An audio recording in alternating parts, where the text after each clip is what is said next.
You only have one life to live, so get the most out of it. On Good Life, Great Life, join me, Brian Highfield, and my guests as we share success stories, habits, mindsets, and lessons learned by successful people. These lessons are not taught in schools, but are critical for getting ahead in life. Whether you want a successful business or career, optimal health, or a lifestyle that most people just dream of, Good Life, Great Life has you covered. After retiring from a successful corporate career in my 40s, I founded multi-million-dollar businesses in the sports and healthcare arenas. Now, I help everyday people maximize their lives and speak regularly at seminars, on podcasts, and radio shows to share principles on the topics of health, wealth, and happiness. Don't let a good life get in the way of a great life. Join me today on Good Life, Great Life. All right, welcome to another episode. So today we have with us Chris Craddock. So Chris is the founder and CEO of the Redux Group, and he's a certified life coach and also has a doctorate in leadership. He's a multimillionaire, realtor, and entrepreneur who runs multiple successful businesses in the Washington, D.C. metro area. So welcome to the program, Chris. Hey, thanks for having me here. Excited to be with you. Awesome. Well, we want to get to know you a little bit. You have quite the resume. You've obviously are a successful entrepreneur, built several businesses, but tell us where did that urge come from to really be an entrepreneur in the first place?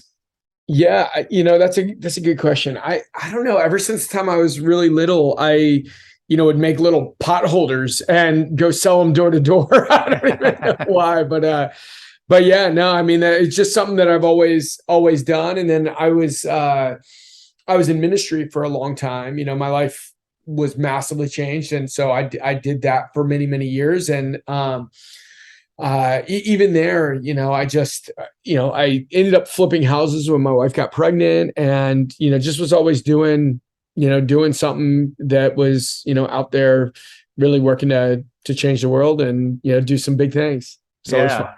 So that's usually how it starts, right? You get involved. It usually starts out as a hobby, and then it turns into a business and grows from there. I mean, how do you go from that point to now being massively successful with a huge company or several companies? Yeah. So, I mean, essentially I flipped a bunch of houses, made a bunch of money, and continued doing ministry. And then as we had more and more kids, I've got 6 kids. As we had more and more kids, the money started running out really fast. And so I had to do some other stuff to just make ends meet, right? Like I just had to figure out, how do I make ends meet here?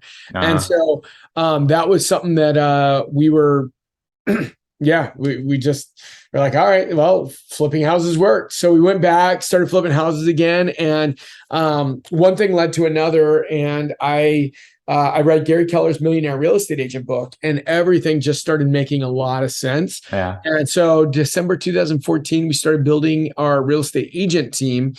And then from there, all the other businesses, the title company, the mortgage company, the hard money, the construction, all of that stuff started flowing from the real estate company. Now, what are some of the challenges you ran into? I mean, what are some of the hardest lessons you had to learn in order to be successful? What are some of the hardest lessons? Just keep going. That's the number one. Like, out of everything, activity and skill is what wins, right? Like activity. So many people say they want to do big things, but then they just sit around and never get around to doing it. They think about it and work on it and plan it and never get around to doing anything.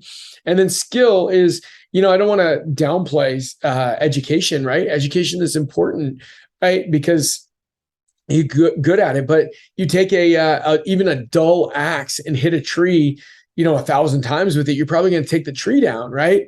But then you get good and you get better with your skill. And then all of a sudden you're like, man, I can hit the tree a lot less. But you just have to have your reps, right? People without a bias for action rarely win in life, in my opinion.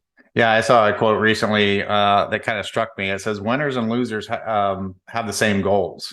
So they all have the same desires. They all want to be successful, but it's really the action part that makes the difference. And separates the winners from the losers there. Yeah, 100%. That's it. I just finished reading General Mattis's book called Sign Chaos, and I really loved it.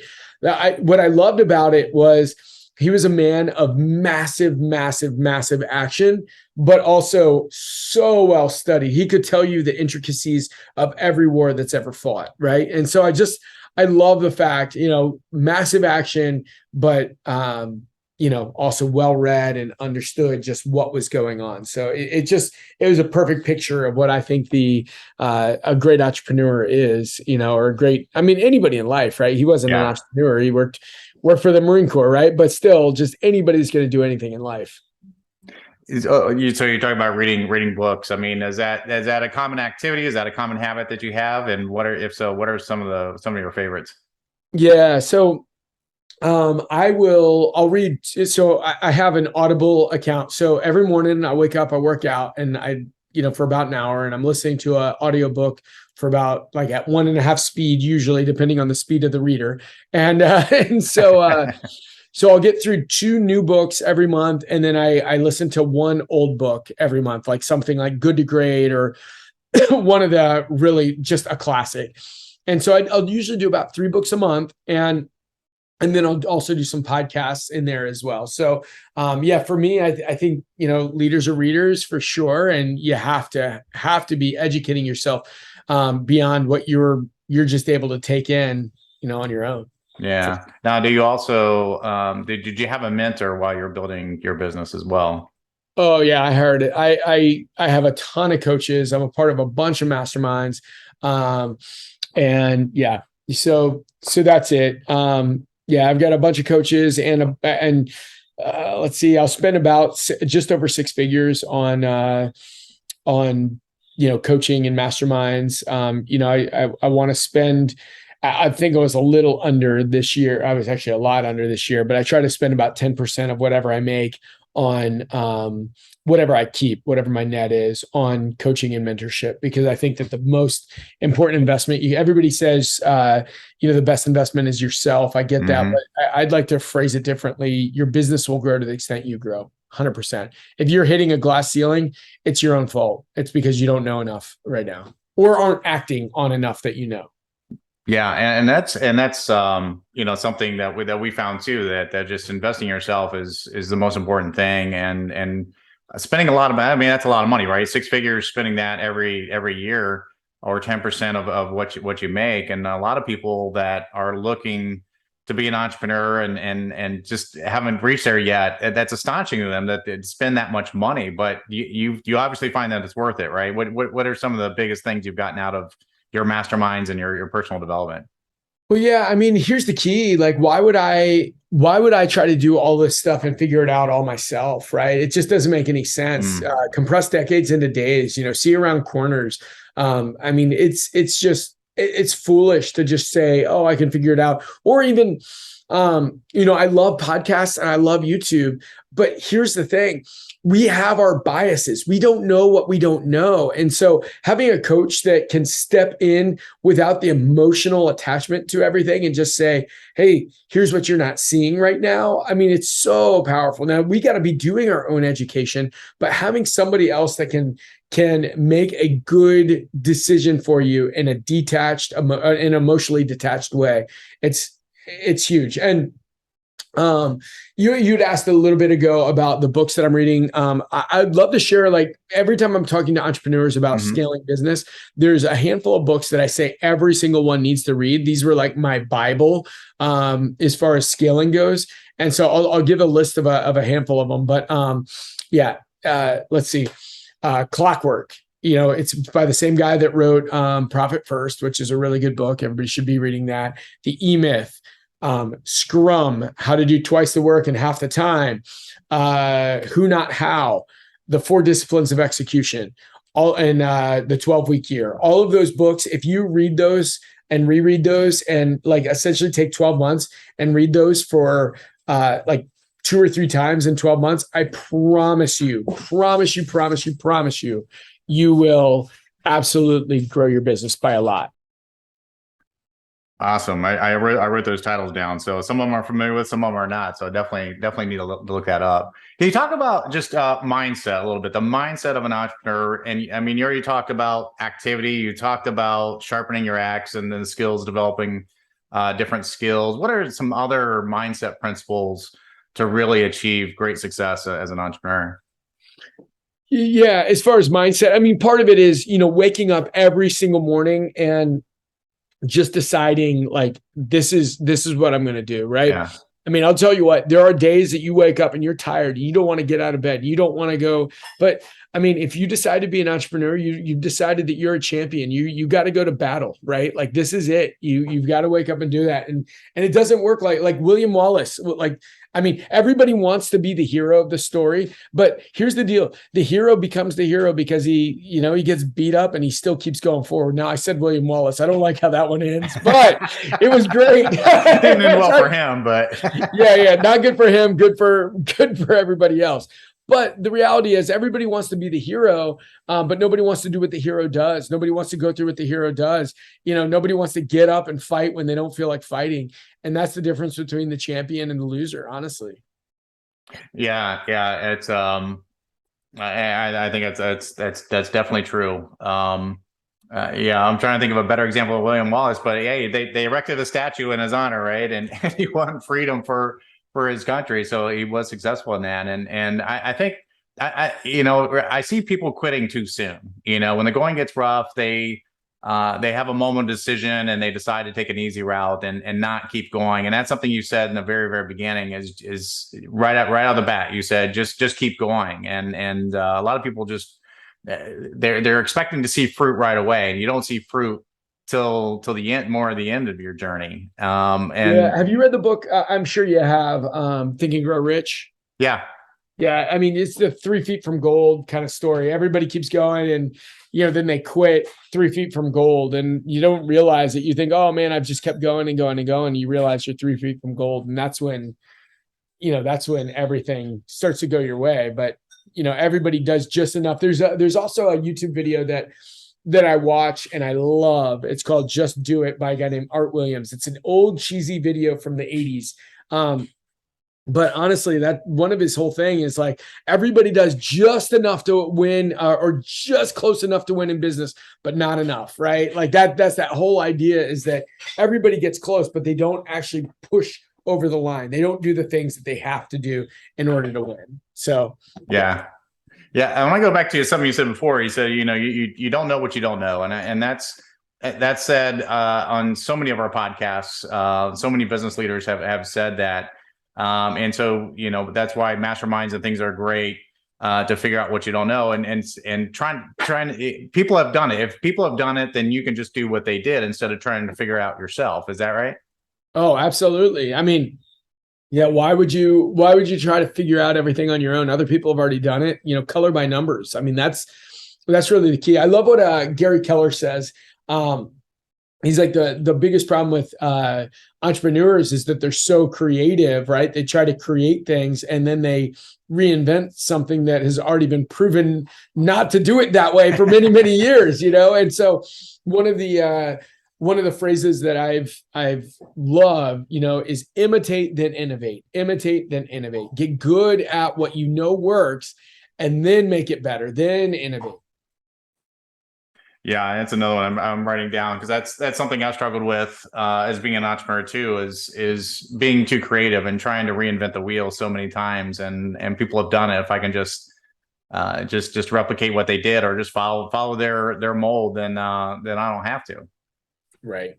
100%. That's it. Talk about a little bit about your work-life balance. I mean, you have 6 kids, and so and what are the age range with your 6 kids?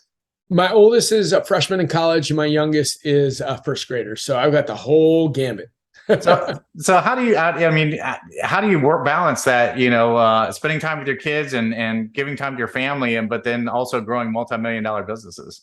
Well, it's always a balance. It's always a give or take pendulum. Sometimes it's really great with the family. Sometimes it's really hard, right? Like if you have it, but anybody that would tell you otherwise is crazy that they've found a perfect balance in their whole life. Maybe there are people, but I don't know many of them. Usually it's everybody is always fighting to try to find balance, and working for it. But here's the thing, if you don't fight, then you'll never find balance, right? You got to get close. But I think that's part of the journey of life, right? Is kind of creating and enjoying the journey of becoming who you're supposed to be becoming, right? Yeah. And someone asked me the other day, just kind of about that. They're like, well, what if I'm working, I'm putting all this effort in my business.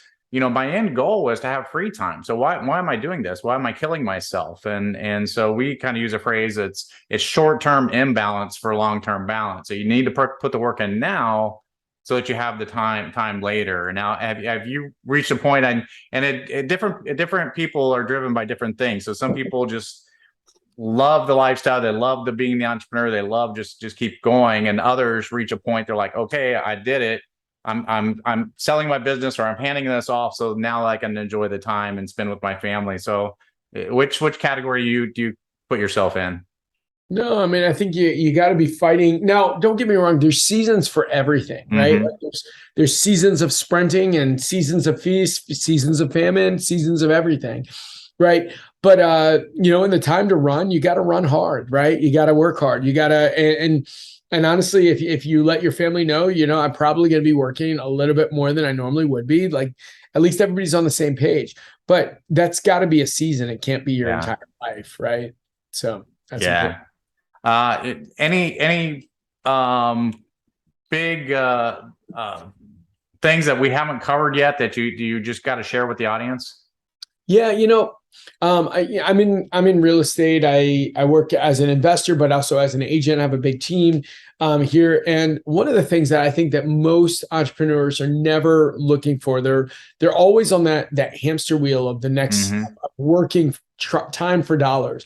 And so for me, part of the reason why I moved my brokerage over to EXP was because of the fact that you've just got to find ways to have monthly recurring revenue. You've got to make sure that your life is continuing to be paid for outside of just you changing your time for dollars, right? Because if you're always turning your time for dollars, at some point you got to go on vacation, your income will go on vacation. You'll get sick and your income will get sick. You've got to be able to make sure that you're doing more than just time for dollars.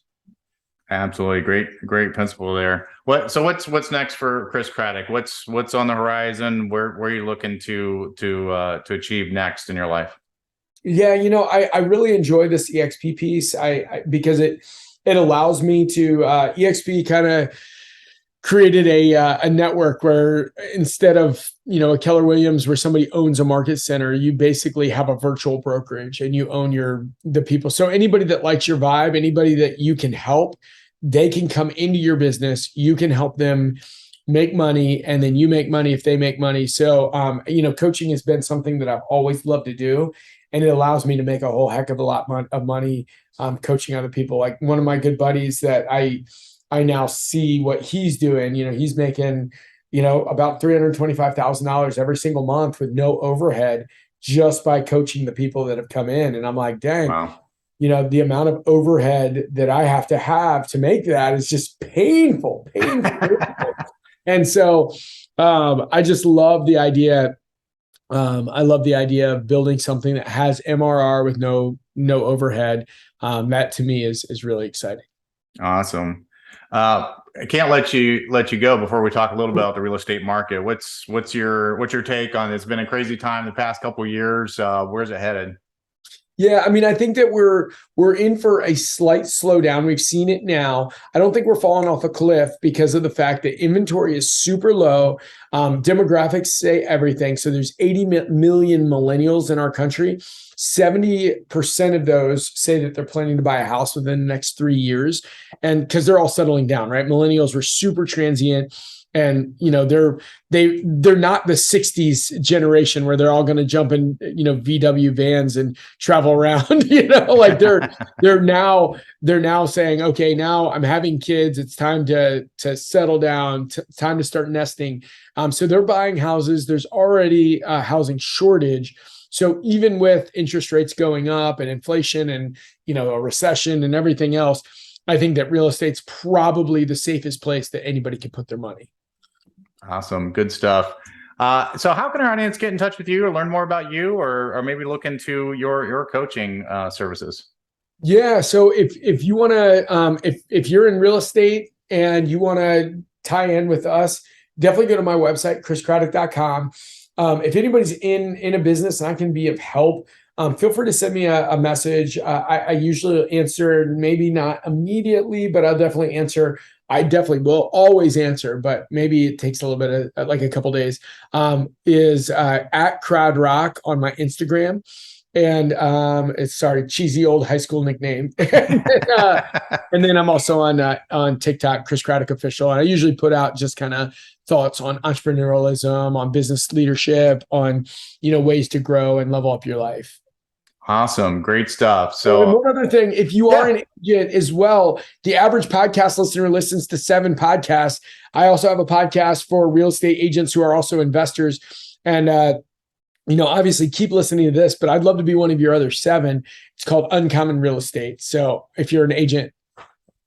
Awesome. Good stuff. I know we have a lot of agents that listen. So I think that's a great thing to listen to there. So awesome. Well, thanks so much, Chris. Our guest today has been Chris Craddock, the founder and CEO of the Redux Group. So thank you so much, Chris. Great stuff. Awesome. Happy to be here.